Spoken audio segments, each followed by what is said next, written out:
everyone, this is Teresa from Base 10 Montessori, and today we are going to go over all of the addition finger charts. Before this, we worked with the addition board, and we worked with the first presentation with the booklet, and then the second presentation of essential combinations, and they know how to do both the control chart 1 and control chart 2. Those are our first two charts in the finger chart series. Now today, what I'm using for these addition charts is all from Montessori Print Shop.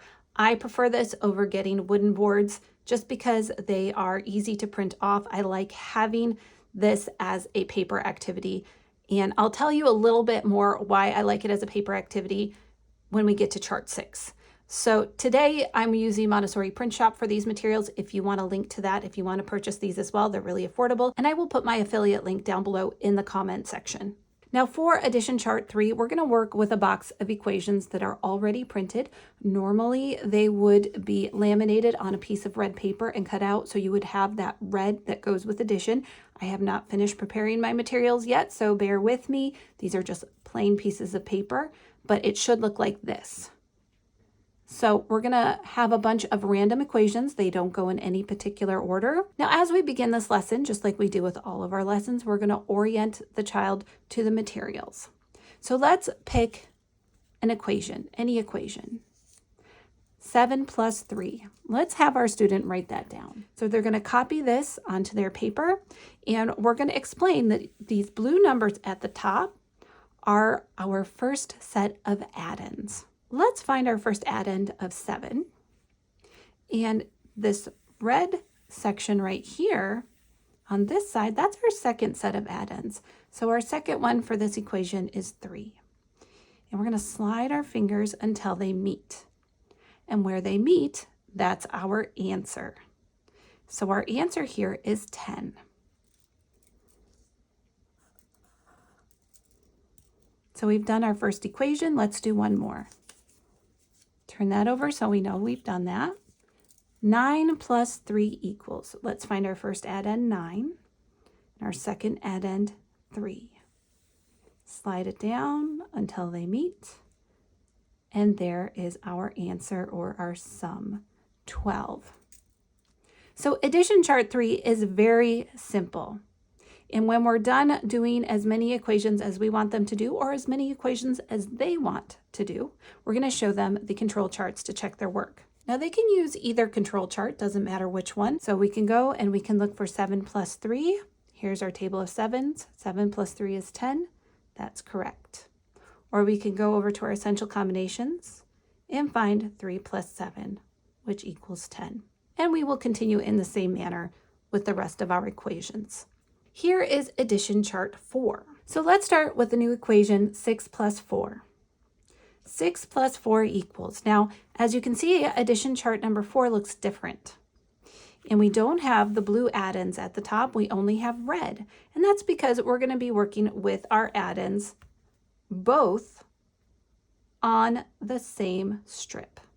So if we're going to do 6 and 4, let's find 6 and find 4. And let's see here. We can go right here to where the 4 ends. And look at our fingers don't meet.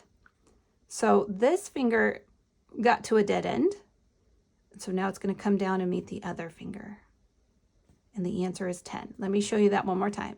First addend is 6. Second addend is 4. 4 goes to the dead end. Can't go any further. 6 is going to come to meet it. And then the 4 comes down. There's your answer. So that is addition chart number 4. So our sum, our total here is 10. Let me show you what another one looks like. So we have 8 and we have 3. And let's move our smaller addend first, the 3, all the way to the very end. And let's see, the 8 comes out and doesn't go any further than that 3. It's going to stay right here, and then the 3 is going to come down to meet it, and our answer is 11. So that is how we use addition chart 4. We're going to use both addends on the same side. We're going to reach a dead end on one of these. We're going to start with the smaller number so that if we get to a dead end, we know that that's where we have to slide down. Let's move on to addition chart 5. which has an interesting backstory to it. So here we are with addition chart 5, and this is called the jumping chart. Now, addition chart 5, this jumping chart, was not originally part of Maria Montessori's materials.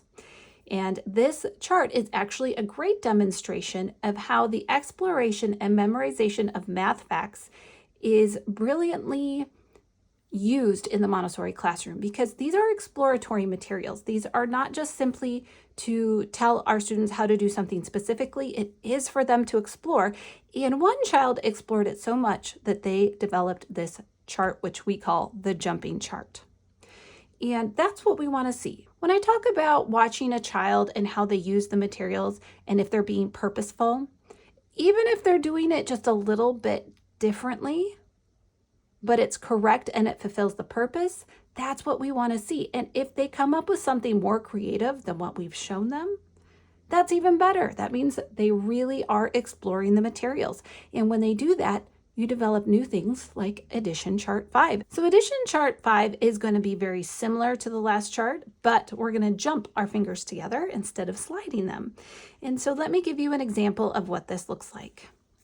Let's do 8 plus 4. 8 plus 4 equals. Both of our addends are on the same side, just like it was before. So 8 plus 4. And we're going to go to the very end on both of them. But our fingers, well, they can't meet. They have all these squares in the middle. So when you see that, you have to jump your fingers together until they meet.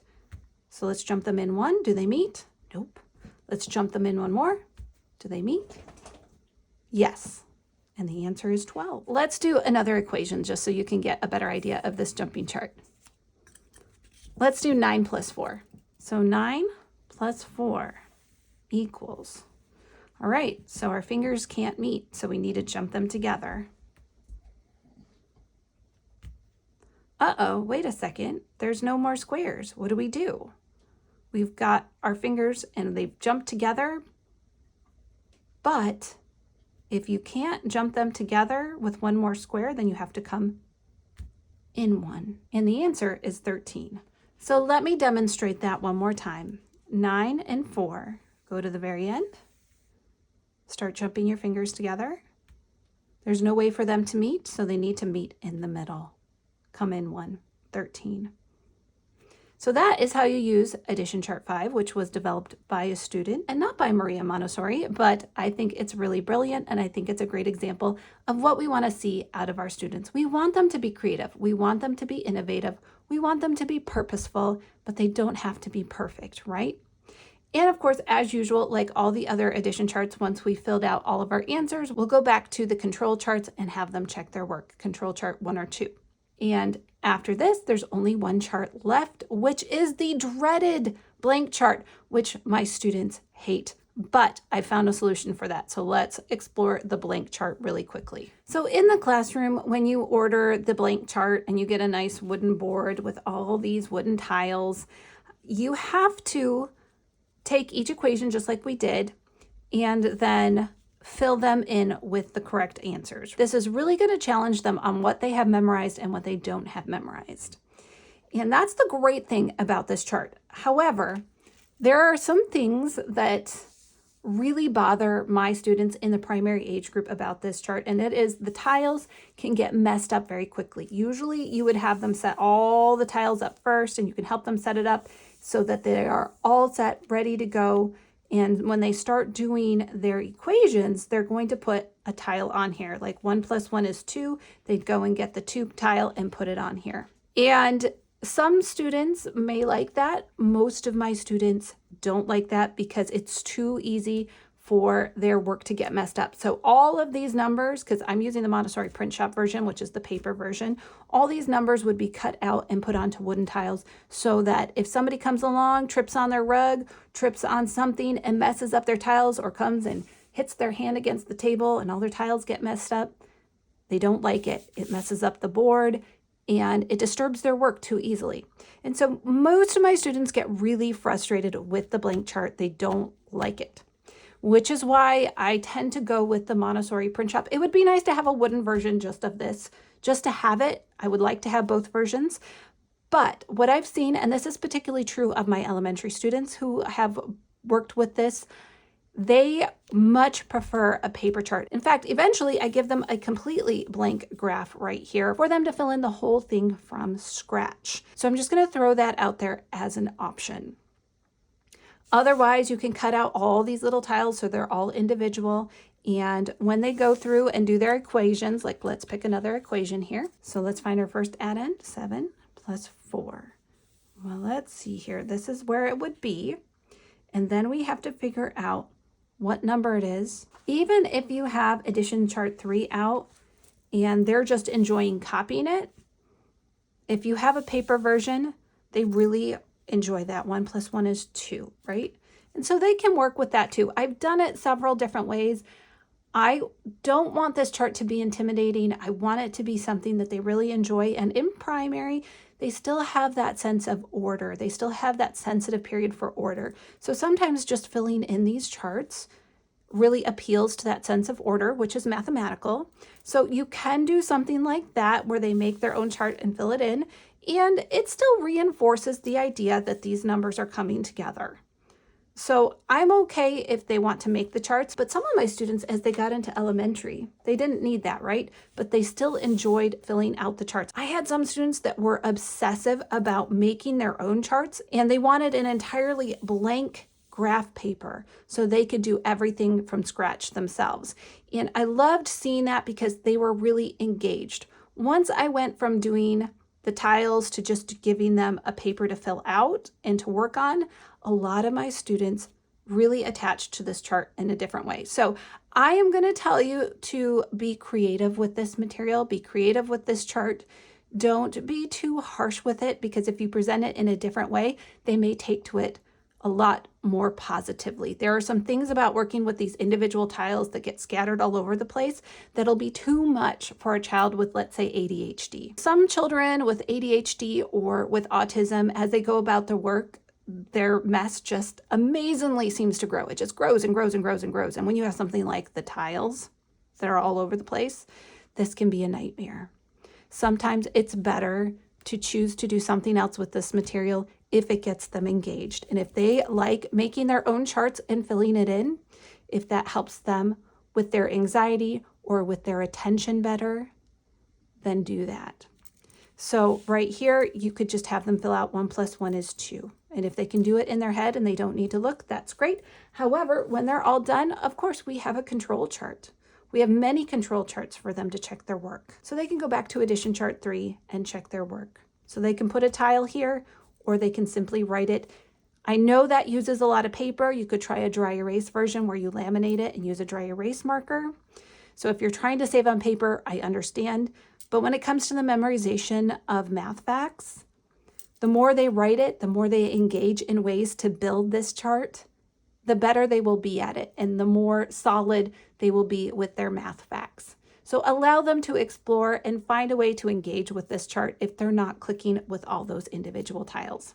Hopefully you found this helpful. If there's something you don't understand, please comment down below. And don't forget, I'm putting a lot of different affiliate links and resources down below for you, so be sure to check that out. And with that being said, don't forget to like this video, like, share, comment, subscribe to the channel, and I will see you in the next video.